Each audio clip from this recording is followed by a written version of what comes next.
ท่านผู้ชมนอกจากทางภาคใต้ที่ได้รับผลกระทบจากภัยน้ำท่วมแล้วทางภาคเหนือเส้นเมืองนานแขวงหลวงพระบางก็มี5บ้านและ122ครอบครัวที่ได้รับผลกระทบจากน้ำท่วมมูลค่าความเสียหายหลายกว่า 2.8 ตื้อกีบขณะนำคณะโฆษณาผมศูนย์กลางภาคลงเยี่ยมยามพร้อมมอบเครื่องช่วยเหลือมูลค่า293ล้านกีบเพื่อบรรทุกให้เขาถูกให้แก่ประชาชนตอนเช้าวันที่23สิงหาคม2026ท่านคำพันธ์เผยยาวงศ์กรรมการกรมการเมืองศูนย์กลางพรรคหัวหน้าคณะโฆษณาอบรมศูนย์กลางพรรคพร้อมคณะได้เคลื่อนไหวติดตามและมอบเครื่องช่วยเหลือให้ประชาชนที่ได้รับผลกระทบจากภัยน้ำท่วมโดยได้รับการต้อนรับจากท่านคำลาเลียนประดิษฐ์รองเลขาคณะบริหารงานพรรคแขวงหลวงพระบางพร้อมโดยการนำขันแขวงและพนักงานลักแรงเมืองนาน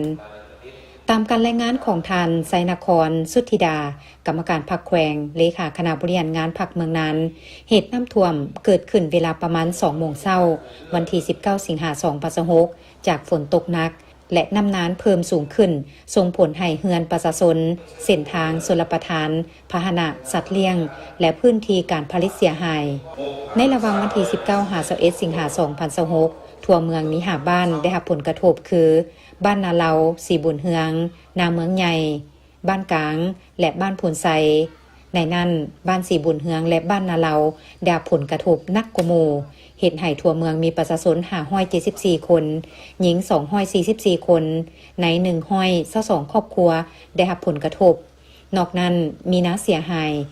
14.52 เฮกตาร์ส่วนมันต้น 1.2 เฮกตาร์เป็ดไก่435ตัวรถจักร2คันและเส้นทาง5เส้นเสียหายรวมมูลค่า 2.8 ตื้อกว่ากีบในโอกาสนี้ท่านคำพันธ์เผยยวงศ์ได้แสดงความเห็นอกเห็นใจและเป็นห่วงต่อประชาชนที่ได้รับผลกระทบพร้อมเน้นให้ทุกภาคส่วนเร่งช่วยเหลือเฝ้าระวังประชาชนในเขตเสี่ยงและเร่งฟื้นฟูผลเสียหายให้กลับคืนสู่สภาพปกติโดยไวพร้อมกันนี้ให้ประชาชนเพิ่มความระมัดระวังเบิ่งแยงลูกหลานติดตามข่าวสารสภาพอากาศควบคู่กับการเอาใจใส่น้ำสะอาดสุขอนามัยและป้องกันพยาธิที่อาจเกิดขึ้นหลังน้ำท่วมจากนั้นท่านคำพันธ์เผยยวงศ์ได้มอบเครื่องอุปโภคบริโภคมูลค่า293ล้านกีบให้แก่องค์การปกครองเมืองนั้นเพื่อนำไปมอบตัวให้ประชาชนแนะใส่บรรเทาผลกระทบจากภัยพิบัติธรรมชาติในครั้งนี้ในวันเดียวกันท่านคำพันธ์เผยยวงศ์พร้อมคณะยังได้ลงเยี่ยมยามประชาชนอยู่บ้านสีบุญเฮืองและบ้านนาเลาซึ่งเป็น2บ้านที่ถูกผลกระทบหนัก